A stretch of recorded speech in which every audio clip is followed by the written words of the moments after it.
Good afternoon, Lisa. Good afternoon, Andrew. Next Monday I will come and give you all your special nuts. Oi! Sorry about that. But there's been a lot of ghost light in the air this week, hasn't there? From not just from us. No.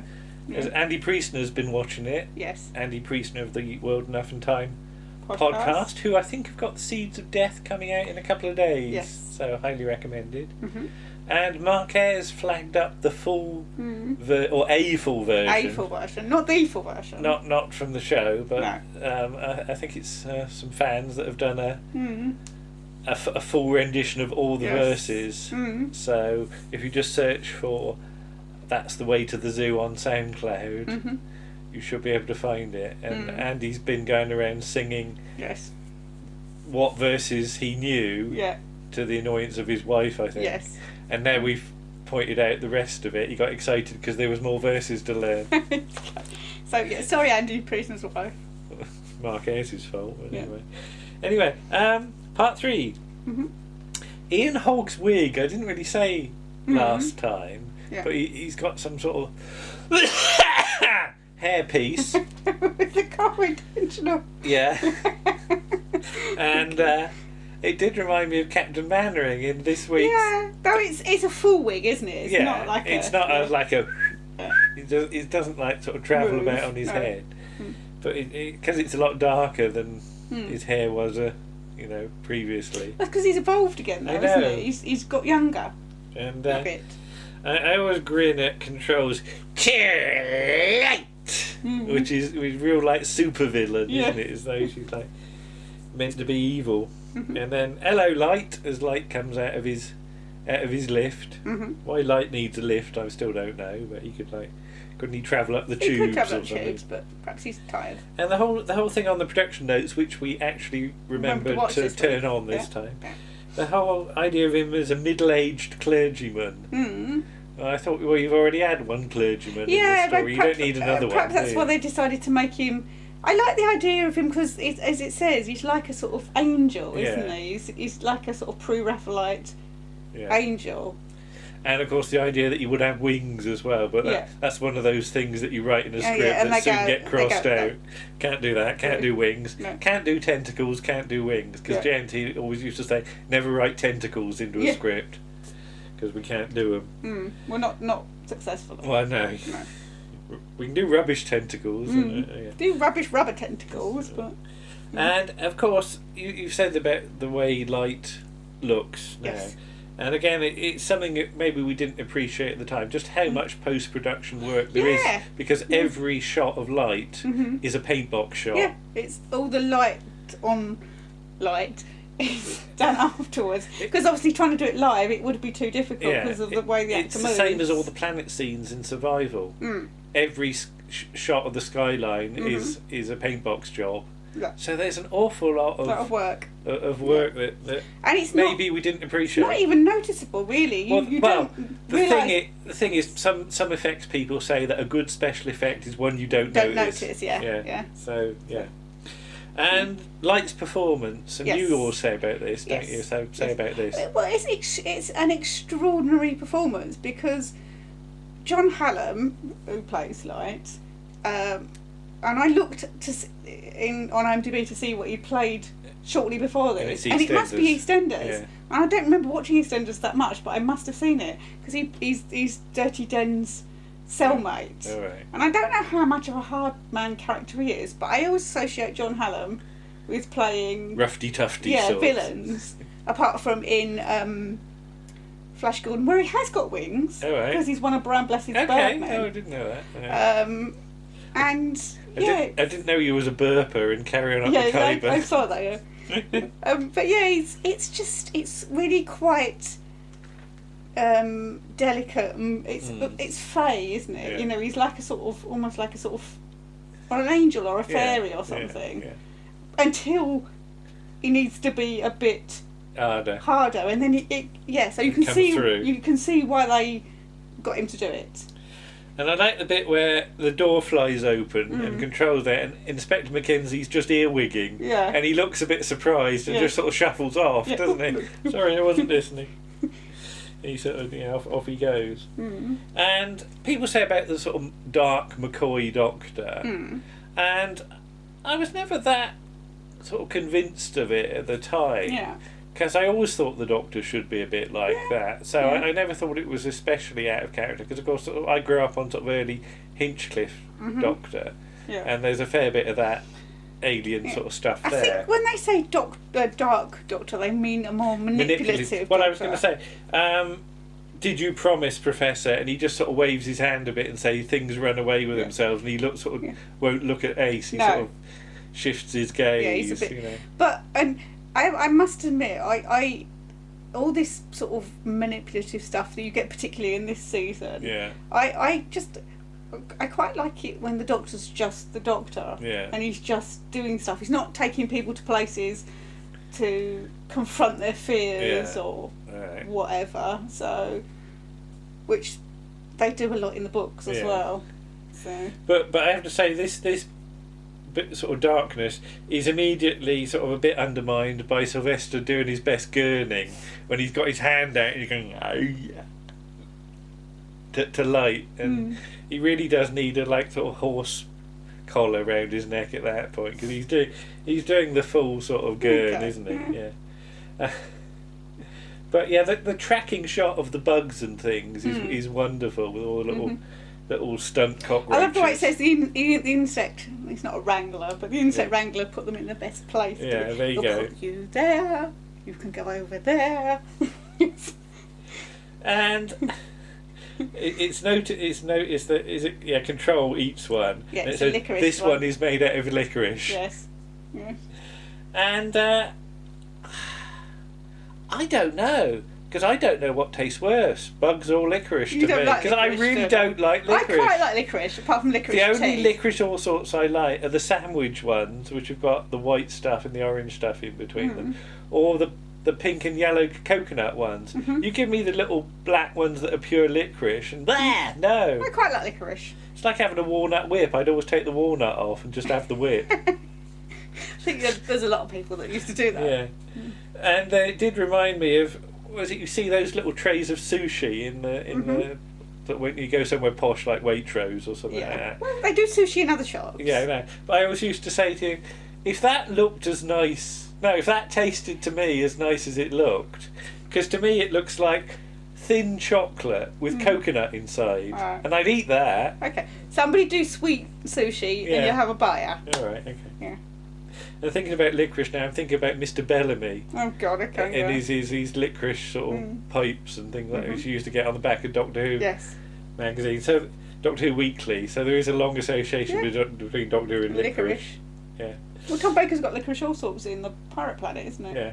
And the Ace freak-out scene as well, where you get the picture sort of changing colour. The sun's coming out again. This is wrong. We should be doing Ghostlight in the dark. But she could mostly see it today. What we should have done is got a blanket over our heads and just put it over the camera. And anyway, the Ace freak-out scene is real sort of Sapphire and Steel territory. Is you get sound effects of things that aren't actually there. Yes. And then you get the blue flashy light and the police siren noise. It's very like the Assignment 4, isn't it? With the nursery rhymes and the children and all that sort of thing. Yeah. Oh, and 2 as well. With the Sapphire and Steel just generally does it. Right, doesn't it?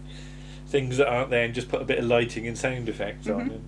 And I say, hasn't Sylvester McCoy got loud shoes? Because there's a bit. He's got those two-tone ones, hasn't he? Yeah, but there's a bit where they've overdubbed some footsteps when he goes into... the sound you mean, not what they look like. No. Sorry, yeah. No. Control and Redvers are in the room, and you hear tap, tap, tap, tap, tap, and then McCoy comes through the door. Where's just people's shoes generally? But McCoy doesn't walk at that speed anyway. Oh, well, they're just, I don't know. When you look, he's not coming in at that speed, but somebody's got overexcited on the tapping. They should have had coconuts or something, like Sylvester's riding a horse and you don't see it. And then Control goes out the window, which was a dangerous stunt apparently.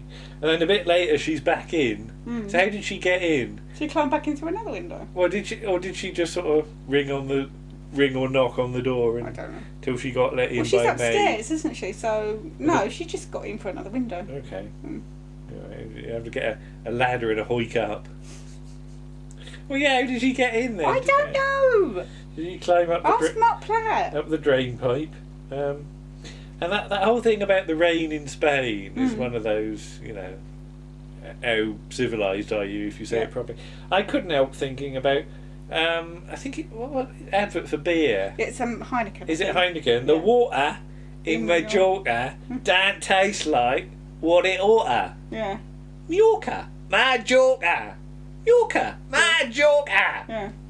And isn't that Sylvester Latouzel? It is from the Mind Robber in yes. that. You know, yes. so again, Doctor Who connects everything under the sun. It does. Yeah. Now, the Douglas Adams quote. Mhm. What possibilities does it open in your head? That Douglas Adams exists in the McCoy universe, and maybe the Doctor's met him, or does Doctor Who exist as a TV show in Douglas Adams' universe? Yeah, works both ways, doesn't it? Because it's that thing that some corners of fandom, and I include myself, got a bit obsessed with in the early 90s in fanzines about fictional universes sort of occurring inside each other, because like you've got dimensions in time with Doctor Who existing in the EastEnders universe, when in the fiction of both series, Doctor Who exists in the EastEnders universe, and EastEnders exists in the Doctor Who universe. So That's get complicated. Yeah, I know. So the whole Douglas Adams thing is a little precursor of that sort of thing that everybody worried about. I don't know why we did, but we did. Even I wrote an article on it once. Okay. Sylvia Sims, she's brilliant. Yes. But at the time, I didn't recognise her from anything. No. And I'm now aware, like, she had a huge career. Oh, God, she had an absolutely amazing career. Yeah, but... You know, she was, a leading lady in the sort of 50s. From my point of view, she was just another actress who was very good at her job.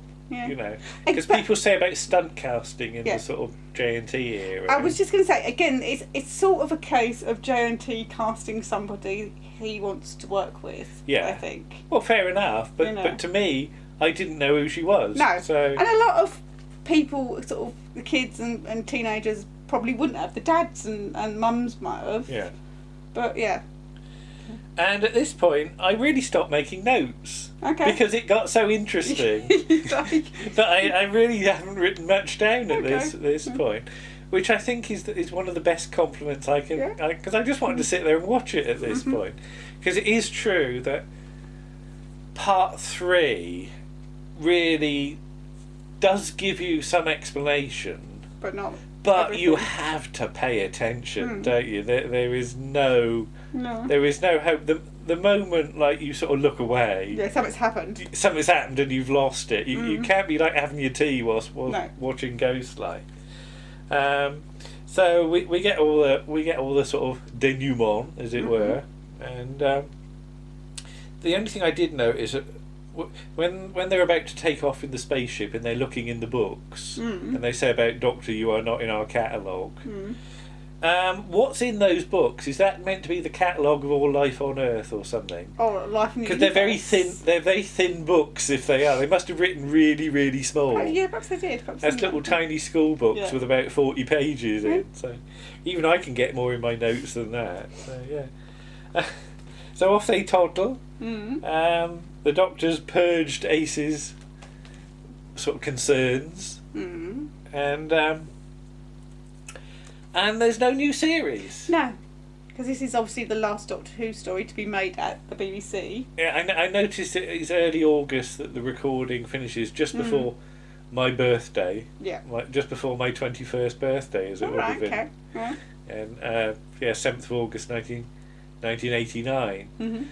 Although Paul has said that he did enter there was a competition in Doctor Who magazine to attend a studio recording for Ghostlight, and he didn't win, but his friend Danny did. All right, okay. And so somebody that Paul knows, I think I did meet Danny a couple of times. Okay. Was actually there. Sort of. Watching. I don't know whether he was there for the last day. What day it was.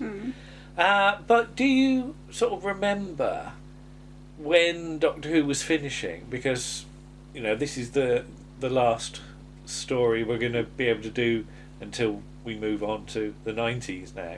Yeah. Do you remember sort of being concerned about whether there was going to be Doctor Who next year or not? No, well, or were you even aware of the politics that was going on at the time? I wasn't at all, because I was only, about 17 in 1989.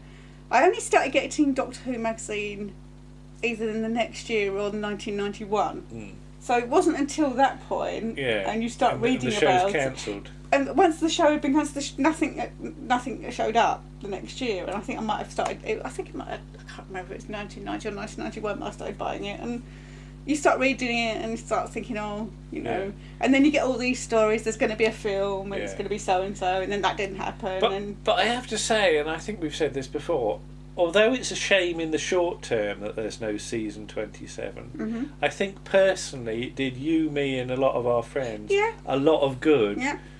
That we were basically left with no Doctor Who. So you created your own things. So we went off and did our own stuff in all sorts of ways, leading ultimately to us being on the sofa here today, because Nick started up Ray Faye's Shift tape scene.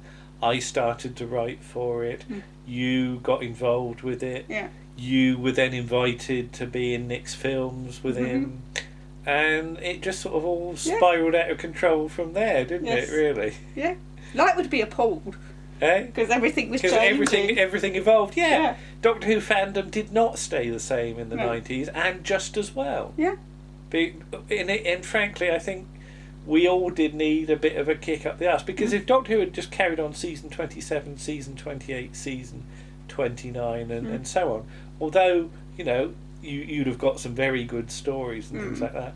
Personally, my whole life might have been very different.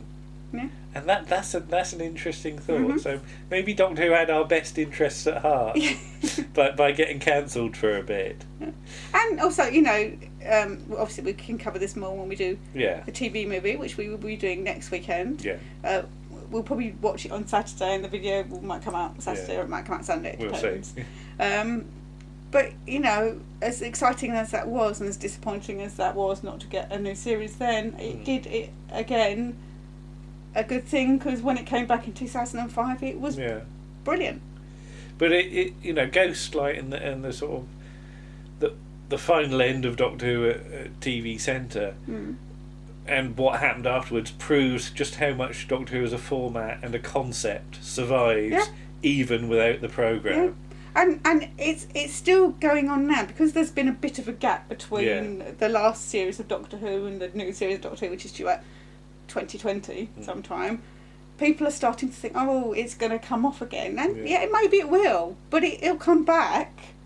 And even if it does come off, there's so much to watch. There's a huge backlog. Never be afraid that there's no Doctor Who to watch. But it's interesting, isn't it? And this does pull it back. Ghostlight Part 3 is all about evolution. And this is what happens to Doctor Who after Ghostlight. It evolves. It evolves and it survives. Evolution is about surviving in changing circumstances. And this is very much what happens to Doctor Who over the next sort of 16 years. And it comes back and it's brilliant. And maybe it will go off, but... Looking at it from that point of view, Ghostlight is exactly the right story to finish recording on. And you know, the joke is, people say, well, the joke is Doctor Who finished with the story Survival, and it didn't survive. No, Doctor Who finished with the story about evolution, and it evolved. It evolved, and it survived. So there you go. Isn't that I only thought of that. That's clever. I've never really thought about that before, but there you go. So, as you said, we will be back with Doctor Who brackets 1996, or whatever you want to call it. The Enemy Within, or whatever. It's not called that at all, and we shall have... Doctor Who, the Paul McGann night. Night. A Knigget. Yes. And have we thought of a Paul McGann thing to do? Possibly. We'll let you know. We'll work on that. In the meantime, don't forget, Round the Archives episode 40, still available. I know I did the video just now, but any excuse to plug it again. And we'll see you again soon. Yes. Bye-bye. Bye.